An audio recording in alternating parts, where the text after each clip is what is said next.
Here at RSN, we're ready for an awesome April. Get these on your calendar. The Sportsbet Victoria Handicap, Sportsbet Mornington Cup, Bendigo's Golden Mile, the Kerrang Cup, Warwick Nabil Cup, Stawell Gold Cup, Anzac Day at Flemington. The VRC St Ledger and their racing. The Country Discovery at Echuca on Good Friday. The Mildura Pacing Cup. The Nutrien Equine Classic Finals. Greyhound Racing's Geelong Cup. Shimmy Shadow is a brilliant winner of the Cup by about 4 lengths. And Interstate, the Championships, Adelaide Carnival, Golden Easter Egg and the Quokka. All over April. RSN, Racing and Sport.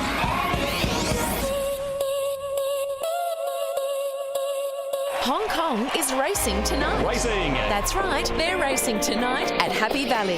And the first race is at 9:40 Melbourne time. You can follow the star Aussie trainers and riders like David Hayes and Zach Curtin. And if you bet on Hong Kong with the tab, you're diving into Hong Kong's massive world pools, known for stable odds and smoother payouts. Catch all the action on Sky Racing and streaming services. Hong Kong racing tonight.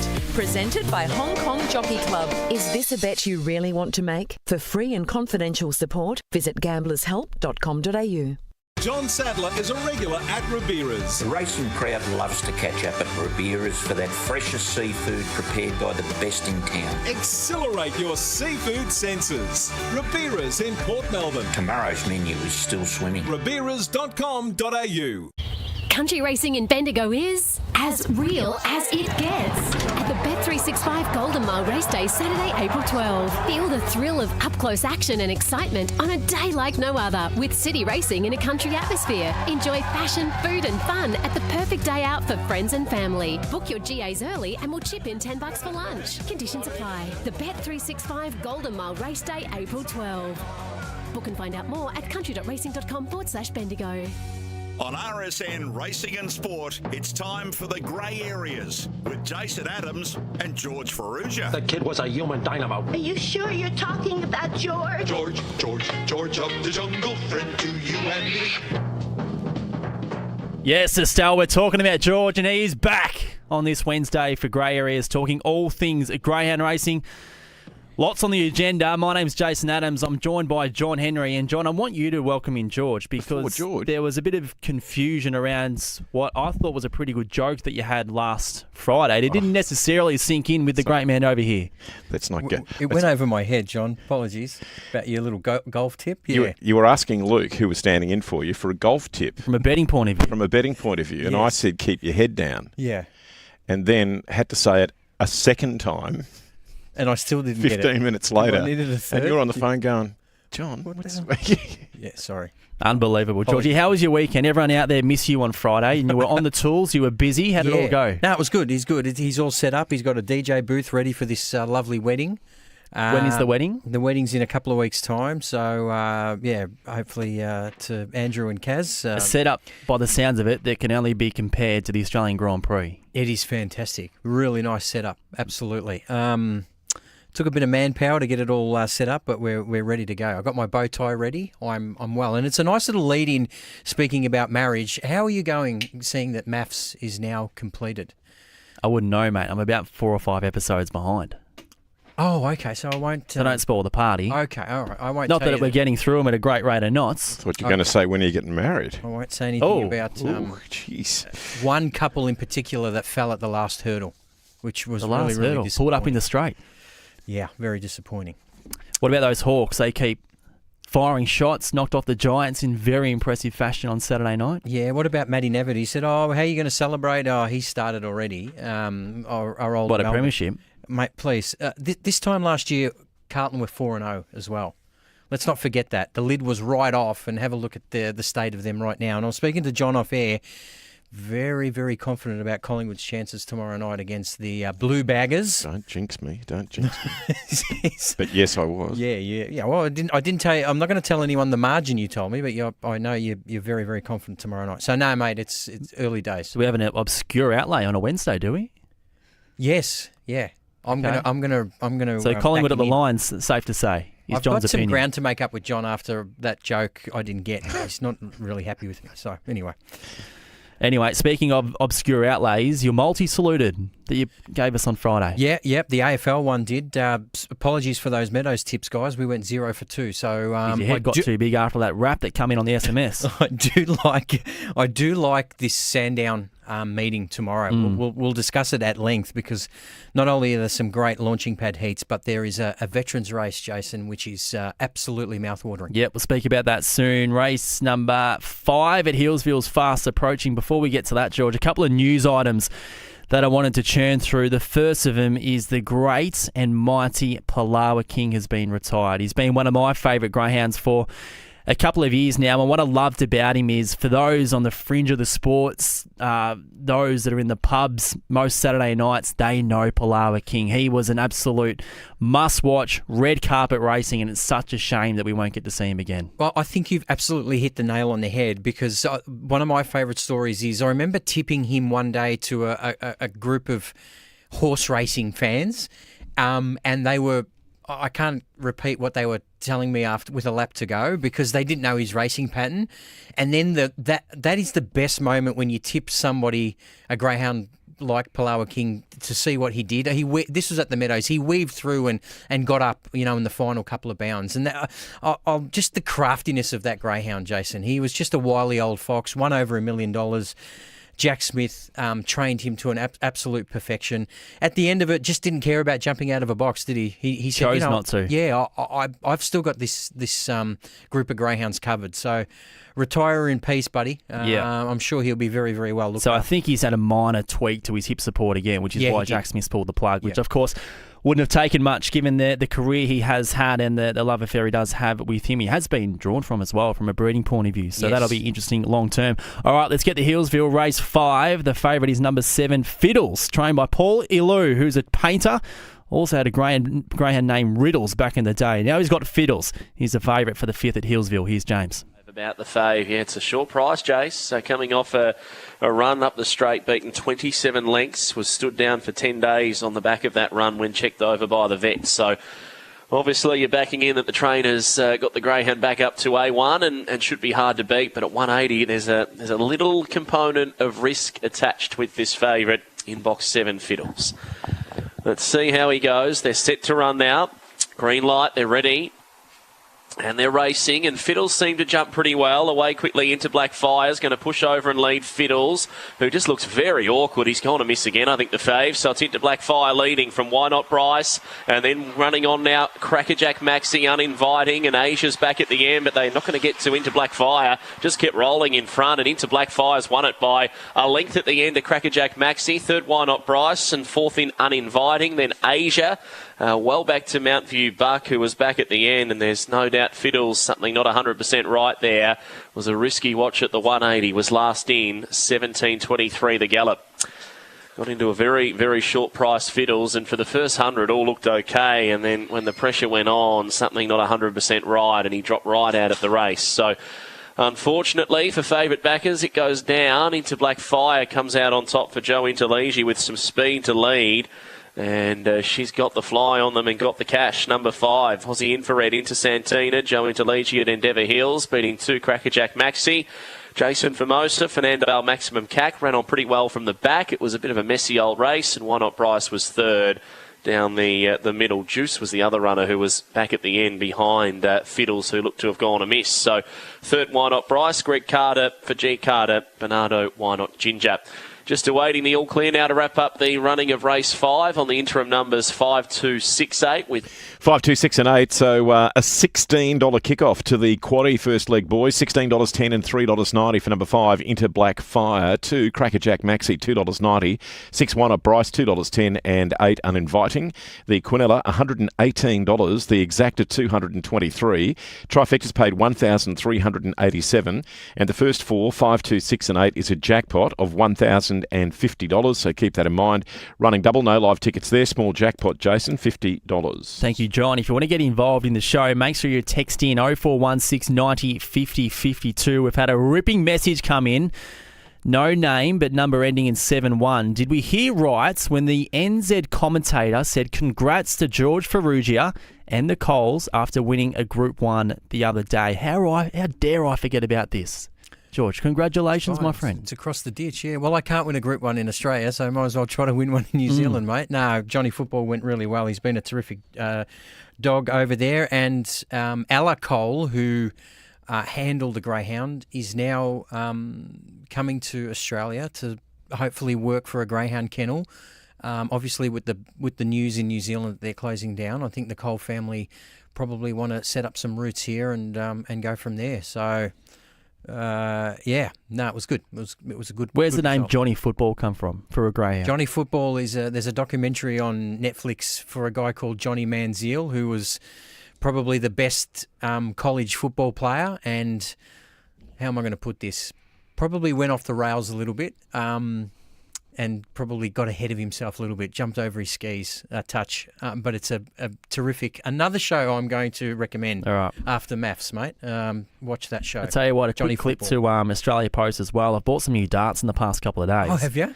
Sometimes, and this is sent by the same method every time, sometimes I'll go in the letterbox, which is perfect, get home, open it up, there it is, which is safe and secure. Sometimes they take it back with them and I need to go to the post office in a couple of days' time. That's what's happened on this occasion. So, quick clip there. Anyway. And the lawn still looking good? Yep, very good. Okay. Yep. It's grown back at the right time where it's too cold to go berserk. So it's just absolutely magnificent, George. Thank you so much for asking me. Thank you so much. There's a big head shake going on over here. Hey, last Thursday there was an announcement based around the redevelopment of Cranbourne that now will happen. So we haven't got your opinion on this, George, and I guess it's pretty difficult to be negative about any part of this because it's a region that's desperately needed Cranbourne, or at least a track in the vicinity to get back up and running, given the hole it's left over the past 2 years. So it's a great thing to happen, and now that there is $4 million in government contribution, it will happen. How deep of a redevelopment will it be, Jace, in terms of is it track circumference? What are we doing? It'd be based around Horsham. Okay.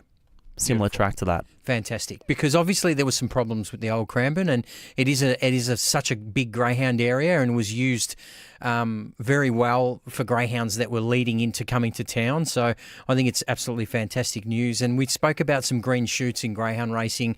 Obviously the queue opening as well, and turnover starting to kick along nicely. Without getting too political, that we've got an election coming up, so it's a real sort of interesting time coming up in Australia in the next couple of months. So hopefully it all starts going in the right direction. But really good news for people, especially in that area. 100%. All right, sinking our teeth into the racing action that's happening in front of us. Firstly, we'll touch on the action in Sydney last Saturday night and building up to this Saturday night with semi-finals of the Golden Easter Egg and also 4 heats of the Association Cup. So just looking at those semis, George, and I guess the headline performances that we saw in the heats last week, I guess Jungle Johnny takes the cake. He's just a greyhound doing some very, very exciting things at this point in time. Is he the best greyhound in the country? No. Okay. Is he in the top 3? He's got the capability. Yeah. But, you can't be labelled that after winning a country classic. He's got a bit more to do. No, yeah, I agree with that.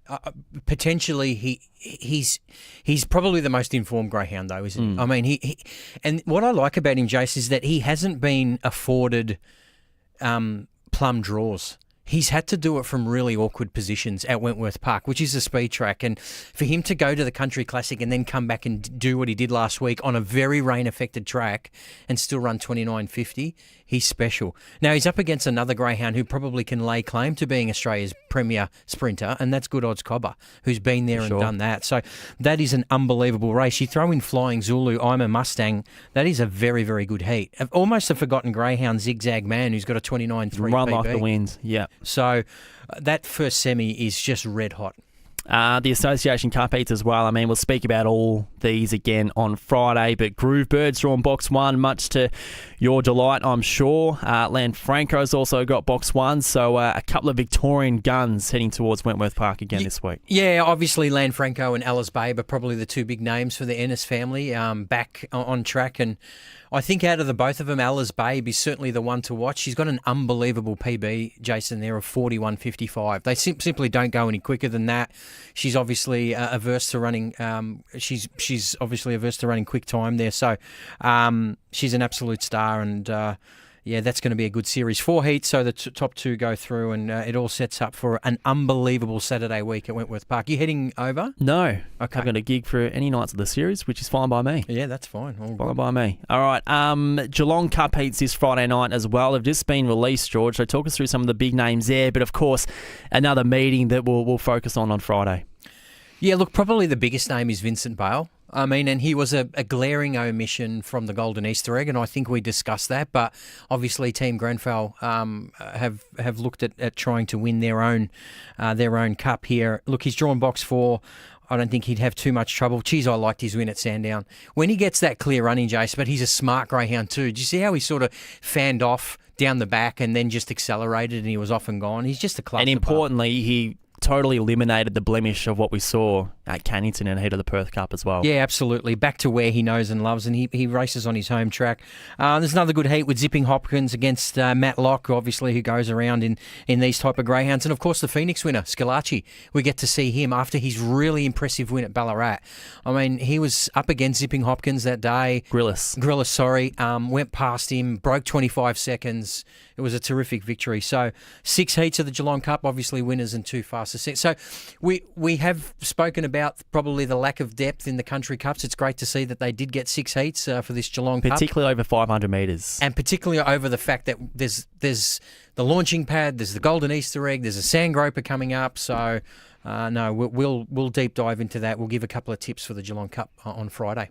Headlining racing tomorrow night at Sandown is the Launching Pad Series. We'll speak about that shortly because we have some of the most finest young sprinters in the country lining up tomorrow night. It is a ripping set of heats. Before we speak about that, George, we've got a couple of veterans races later on in the card. Now, this was an advertised event and for the first time in a very long time put on a Metropolitan card, and I've always been a big supporter of these and tried to get them up, and now we do, but I really feel like it's a sense of timing for what we've got in front of us because we've got 12 noms and they split the races in 2. So firstly, from your point of view as a participant, veterans races in the city, do you like them? Tick, big tick, yeah, especially if we want to continue the longevity of greyhounds' racing careers. The more veterans races we get on, I think is fantastic. And I reckon there's probably other states who might even do it even better than us. So I really like this. And I just wanted to point, I couldn't believe when I was doing the form for this race, Jason, there's only 6 runners in it. They've won a combined total of $2.14 million. Do you believe it? Gary Stunnon is a city class greyhound who we love because if you spell his name backwards, people get a laugh out of it. And he's been a terrific dog. Launch Code's a Group 1 Silver Chief winner. Buddy Manelli has been in 2 Melbourne Cups. Hector Fawley, what else can we say? Hector Fawley, Sand Groper, Hume Cup. Dundee Rebels won $250,000. And Trooper Tears hasn't had a start since winning the Sale Cup on Boxing Day. I mean, it is an absolute ripper.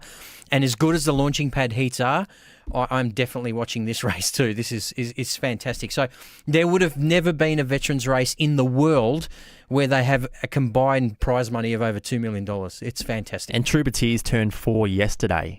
How's the timing? Nothing By the skin of his teeth. How's the timing of Rob Britton? Now, with this veteran scenario, George, and I guess the hesitation from a racing point of view has that, do you really want to put these on and you get one greyhound that comes along? Say if Hector Fawley was really flying at the moment and he goes around $1.10 every week, no one nominates, and then it falls away quite quickly. Yep. So there's that argument towards it. Personally, I really feel the placement of them is so important. And this week is just perfect because you've got Geelong Cup heats where the better dogs will go towards on Friday night. Yeah. You've got greyhounds caught up in the Golden Easter Egg. You've got greyhounds preparing for a Sand Groper. So for any of those dogs who are at those levels, at that age, that's where they are. Yeah. They're not belting up on a veterans race on a Thursday night. So the timing's absolutely critical. But I think you can only fashion the timing as well as you can, and then it's up to the trainers to nominate. So it's hard to get the feel that you want. I have seen veterans races where there's a $1.18 favourite, so totally get your point of view. But I think they're really important, and I'm just so happy that this race gets to be celebrated, not just on this show, but I'm sure Dan Hibbert, if he's calling, I think it'll be a race that's certainly talked about a lot. And I'm not going to give away too many tips, but I think Hector Fawley can bounce back on Thursday night, mate, in that race. What about from the point of view that there's many greyhounds in these two fields that are grade 2s, grade 3s, grade 4s, where we know they're eligible for free-for-all events. So we go through the nominations for Sandown tomorrow night, and one that stands out, who's not in the form guide, is Explicit. Yeah.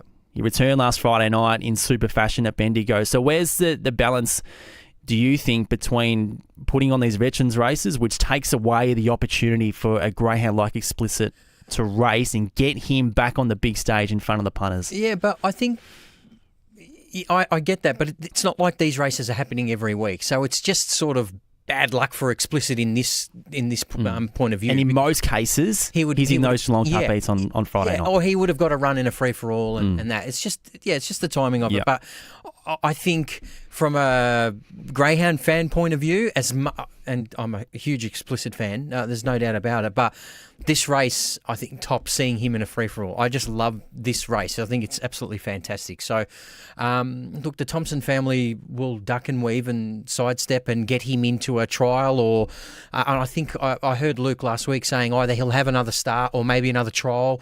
And I mean, I think it's the worst kept secret that he's heading towards the Sandgroper right now. So, I mean, I don't think it's officially been announced, but I mean, clearly gut feel would suggest that for sure. Yeah, that's where he's going. So, so they're the two veterans races tomorrow night at Sandown, races 11 and also 12. So a big way to round out what's going to be an exceptional card. I mentioned the Launching Pad Heats, George, and for anyone out there who's wondering what is the Launching Pad series, it's set up for young greyhounds, particularly with 1 to 6 wins and no more than 30 starts. And historically, it has produced some of the greats that our sport has seen in the past 10 years. And when you look at the depth of what we've got in front of us tomorrow night, it's really difficult to not think that we have some absolute jets over the next 6 months that will come through this series. The depth is very, very good. The top 5 greyhounds in the all-in market, Jace, are probably capable, well, not probably, some of them have already done it, of running under 29.10. That's how scary this... And then there's a whole bunch of greyhounds, Jace, who could run 20, 29.30, 29.40, 29.50. Like, the depth is extraordinary. The favourite at the moment is Gambella, who's at $7.50. I mean, that's as open as you're going to get. I think when Wowshi's Fast was in it, was probably a $2 favourite to win the whole thing. So, and She's That Girl, obviously already a group winner. Tribeca, already a 29.0 winner at Sandown Park. And the greyhound we spoke about, which is really interesting, was Bebop Jazz. Remember, it won that race in 29.11, and we were sort of speaking about whether should they wait, shouldn't they wait, because it was still 6 weeks away. Well, they've waited now, and they're in a heat of a launching pad. So we'll go through these. Cannot wait for this series. Yep, it's going to be outstanding. We had Luke Thompson on last Friday, possibly the best golfer in greyhound racing, and now the cross out. So maybe the best tennis player in greyhound racing. His name's James Vandermartin, race 6 at Healesville. Winnie's Wish has been racing consistently. There's definitely a few chances in the race. Zinzan Charlie might just be able to let that speed go from the outside and then hook over heels and run a bit of a race. We'll see what plays out. Arc Storm looks well drawn down near the inside, and Scarlet's Gem's been racing well, including a nice little win at Shepparton through the week. So they're about to load now. Race 6, favourite in an open race. It'll be the yellow Zinzan Charlie. It's going to need just that little bit of luck at the start to navigate those on his outside. They're set to run now. Often racing, and he was slow, Zinzan Charlie, but gets a beautiful clean run as Elsie Dreaming went out fast, gave Chili Pepper a run across and squeezing through Winnie's Wish to the outside Zinzan Charlie. Then Scarlet's Gem trying to wind up with Go-Go Jeff, who drops back at the end with Arc Storm. It's Winnie's Wish, grabbed by Zinzan Charlie. Winnie's Wish lifting though.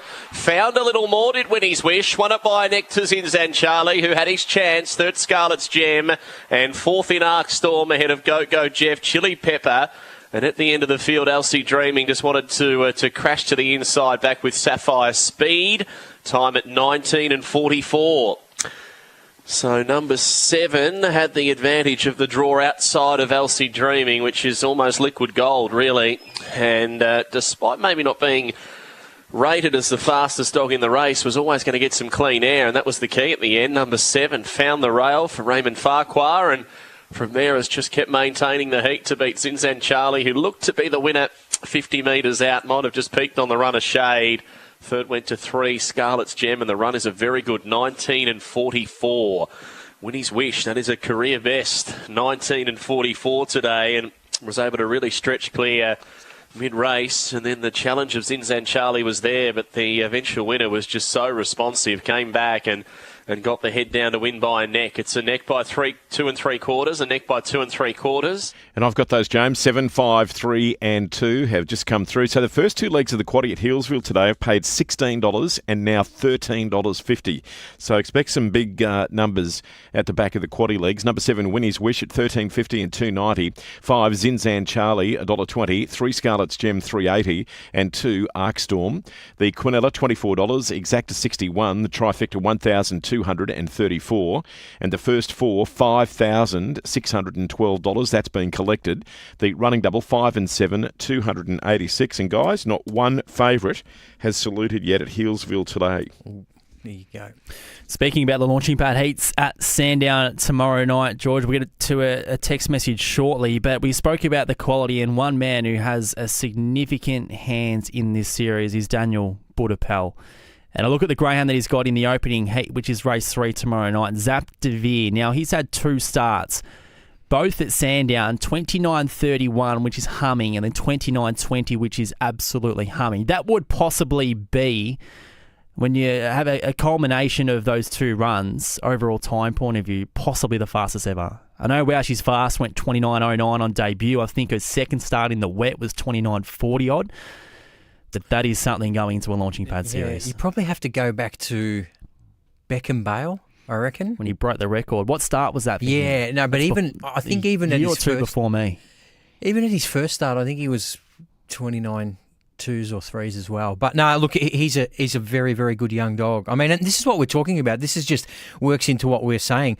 He's not even in the top 5 or 6 in the market. Like, I mean, and this is a young greyhound who has not put a foot wrong and showed really good speed. So that's a great way to kick off that heat, the series, sorry. So, yeah, looking forward to seeing Zap De Vere go around. We got a text come through. G'day, boys. I really like the dog in race 4.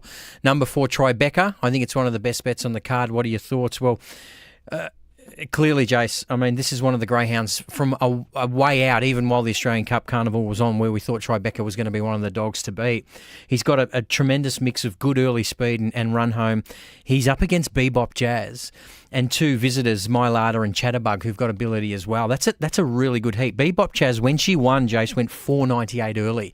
So it's a really intriguing run to that first corner between those 2 greyhounds. Of course, the top 4 from each heat go through to the semi-final stage. So, yeah, look, Tim, I think you're on a winner with Tribeca. I'm not sure what odds you're going to get here, but he does face some stiff opposition, probably more so than he's faced so far. So he still needs to take that rising class. And before we get to your tips, George, I mean, the Launching Pad series, as I said, has produced some of the stars of the game, but it hasn't always been the ones that have gone through and dominated in the series. There's been others that haven't progressed and they've gone around in consolation series and whatever it might be. I guess the likes of Aston Rupee. Yeah. I remember going back a number of years now, there was a semi-final where the trifecta was made up of Myra Deemer, Dinah Paddy and Tornado Tears. I mean, This is the sort of calibre that we've got in front of us for this series. Yeah, well, Aston Rupee's an interesting one, Jace, because I think he went through the whole series as that people think, well, he didn't win a race through the whole series. Did not win a race. Cruising Debbie won it last year, I believe. She did? Yeah, at some nice odds too. She showed some good early speed and was off. Lakeview Wembley went through the series. Yeah, so, no, look, it's it can prop up some surprises, but you can guarantee that a large majority of these greyhounds, if still sound, will be probably in contention for a Melbourne Cup. And I know we're talking a long way out, but it really resonates as we go through. That's the reality, and historically, that's what the form tells us. All right, your tips for tomorrow night's action at Sandown. Got 4. Let's do it, Jace. Let's try to get all 4. Again, we the fixed odds aren't out yet, so some of them might be short. But race 1, number 1, Zipping Kai, just grows a leg when she's drawn closer to the fence. She's got a terrific PB at this track of 34.01. And I think she finds her race. I know it's a mixed 4 and 5, but I just think she's very, very well graded. Forget her run behind Vincent Bale last start. He's just too good for her over that distance. Before that, she raced against Tim Zoo, Flying Zulu. I mean, she should just be winning. So race 1, number 1 to kick us off. Race 2, number 4, Kenya All Class. I don't usually tip this greyhound over the 5.15, Jace, but again, this is a drop-in class for him compared to what he's been racing against. There's no Vincent Bale this week. I know there's a little bit of speed with Honey Zen and these types of greyhounds, but with some clear running, he should just be winning this race. So race 2, number 4. Keen on race 7, number 1, Aston Rayner. He comes up against Gambella, who's drawn box 8. I'm just a little bit concerned about the box draw. Aston Rayner ran second in the launching pad qualifier. Before that ran 29.22. Jason went 5.03 early. So I'm really keen on Aston Rayner. And in the veterans race of the century, I think our old mate Stanley Hector Fawley can win. Look, he got into a nice position when he was on debut or when he was resuming, when he finished 3rd. And last start, he just got into all sorts of trouble. I just think with the smaller field, there's a couple of greyhounds here who probably aren't that well away. I think he can just sit into a really forward position and be very, very hard to beat. So race 1, number 1. Race 2, number 4, race 7, number 1, and race 11, number 5, Hector Fawley. I think we can be in for a good night at Sandown Park. Okay, and of course, Aston Rayner lines up in a launching pad heat, and the markets are out for that series, and he has been $3.20 into $2.70 already from the red. And $12 overall to win the whole thing. So, look, I mean, you can go down to a greyhound like Logistical who's got really big form, and he's at big reps are at $18. And the greyhound you mentioned, Zap De Vere, is at $18. So there's some real juicy odds for those that are keen to have a play 2 weeks out from the final, 3 weeks out. Yeah, 100%. That's tomorrow night at Sandown Park. Going to be a belting meeting. You mentioned or alluded to earlier on in the show that the Q begins racing this Friday. So this is a facility up in Queensland. For those who don't know, it will mean the end of Albion Park, the end of Ipswich, but this is the absolute utopia for a greyhound facility. There is 3 tracks. There's a 2-turn, a 1-turn, and a straight track, and it's a big moment in time and stake in the ground for racing in Queensland this Friday. And spoke to old mate, the Prince, over there, and I said, how's it going? Because you would have seen some trials online. Shared had a picnic meeting since. Yeah, and he said that the one thing that people are talking about is the improvement in the surface of the track, which they're really, really happy with. So far, so good for the Q. Can't wait to see it up and running. Beautiful. And before we wrap up, John Henry? No? 1 minute. Oh, 1 minute okay, to go. 1 minute to go. He's giving us the finger, a bit like Billy Bowden, but just a tad straighter. Have you done the form yet for Sandown? Or No, I've been meaning to. That'll be late this afternoon's job. Because we need another great minds moment. We high-fived each after Shimmer Stan got up for us. I haven't even looked close enough to give you one. Yeah. Apologies. Yeah, so I'll give you tune in on Sky Racing question without night. notice. If you had to pick one greyhound that you would own for the launching pad, who would you go in with? Oh, geez, you put me on the spot. I mean, you could go to the easy ones. Tribeca. I mean, he's just got that pace, which is important. I mean, it's one thing as young greyhounds in modest fields to run fast time, but I think the qualities that we've seen from him suggest he's got what it takes. Tribeca, yeah. Before we wrap up, National Greyhound Adoption Month is underway in April. So some people might have seen that we had Craig McRae, Collingwood coach, on Sunrise yesterday morning with a greyhound, not only plugging his pies, but also his greyhound he had by his side and launching Greyhound Adoption Month, which is a really important time for the sport, George. I've seen some footage of you and Fly. When will that be released to the public, please? Whenever Reaper goes around next. Okay. I don't know if he's drawn anywhere. Thompson family, get anyway, Reaper in, bit please. of a teaser is I was forced. Well, I wasn't forced. I just felt like I had to issue an apology to Craig McRae. Please make that Watch live. this space. It's very It will funny. go live. Thank you. John Henry, thank you Thanks, for guys. your time this afternoon. And, of course, Georgie and I will be back on Friday for what will be a big show here on Grey Areas. To hear all of today's Australian racing, listen to RSN Extra. That's on digital radio in Melbourne, on the RSN app, and streaming at rsn.net.au. My name is Dylan Stevenson and I'm an arranger here at Tobin Brothers and I also conduct funerals on the day. I'm coming up on 10 years and it's been a real pleasurable 10 years. It's gone very quick, that's for sure. My name is Janine Baker. I'm the manager of Memories and Tributes, which is our in-house graphic design area. Been at Memories and Tributes now for nearly 13 years. Get to know the team at tobinbrothers.com.au. Tobin Brothers Funerals, celebrating lives. Hong Kong is racing tonight. Racing. That's right, they're racing tonight at Happy Valley. And the first race is at 9:40 Melbourne time. You can follow the star Aussie trainers and riders like David Hayes and Zach Purton. And if you bet on Hong Kong with the tab, you're diving into Hong Kong's massive world pools, known for stable odds and smoother payouts. Catch all the action on Sky Racing and streaming services. Hong Kong Racing Tonight, presented by Hong Kong Jockey Club.